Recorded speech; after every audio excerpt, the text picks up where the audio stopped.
What's going on? RC Mechanic here.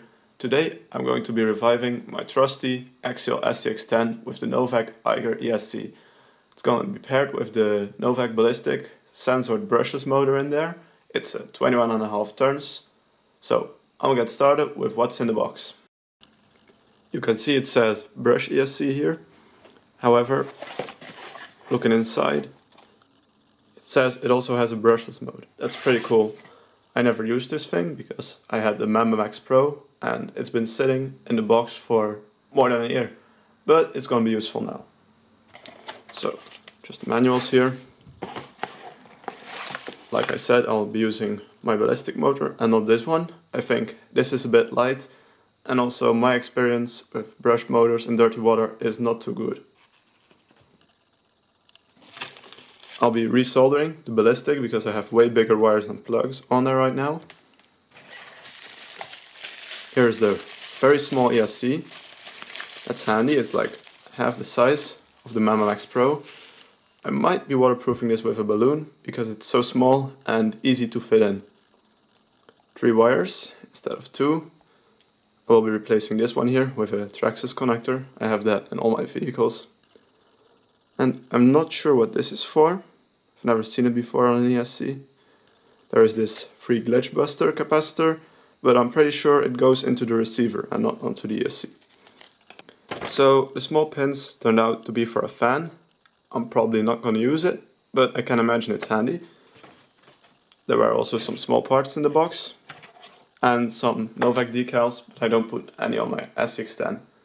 I'm now going to solder the motor wires to the ballistic. Here's my Spectrum DX3E, trims at neutral. ESC is ready to go. I've got it plugged in, battery plugged in, sensors also.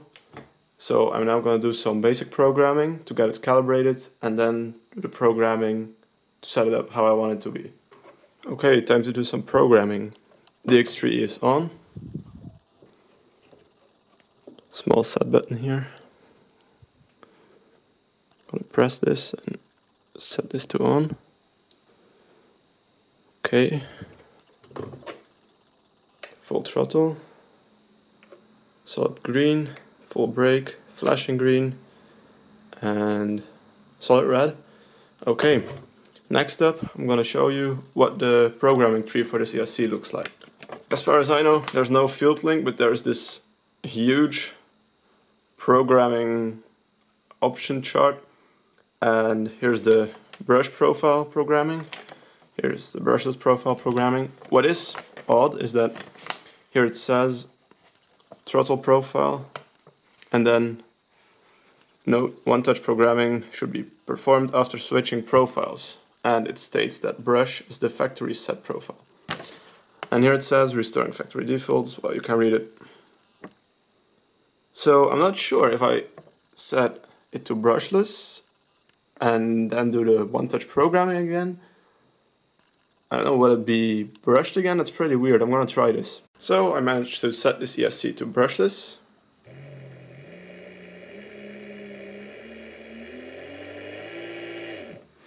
And now I'm going to do the one-touch programming again and see if it reverts back to the factory brush setting.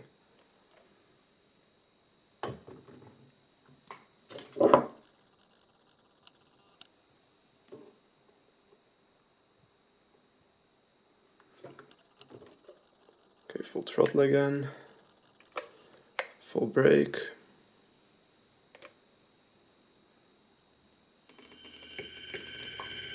Oh, that doesn't sound good. What? I think it reverted to brush. I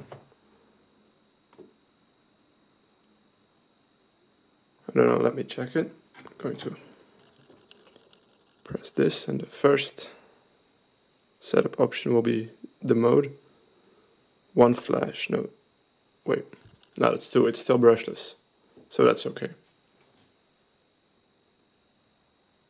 Wait, no, it's brushed, it's back to brushed.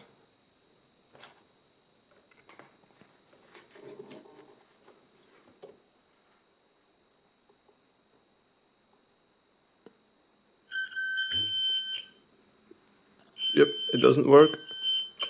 back to brushed. That's not very good, I mean, come on. The manual says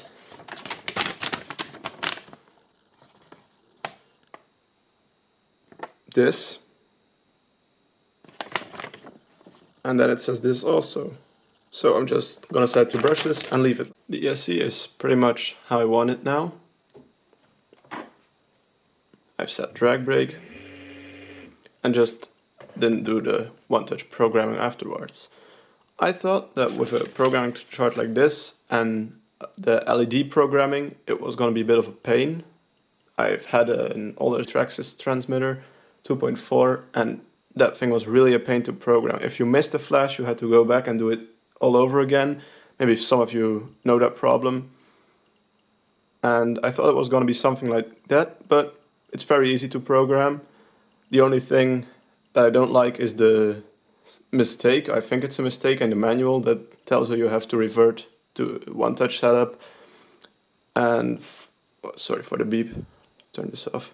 It's the drag brake, I believe. So aside from that, it's a pretty good ESC. It's small. I might even take the SCX10 out today, see how it works.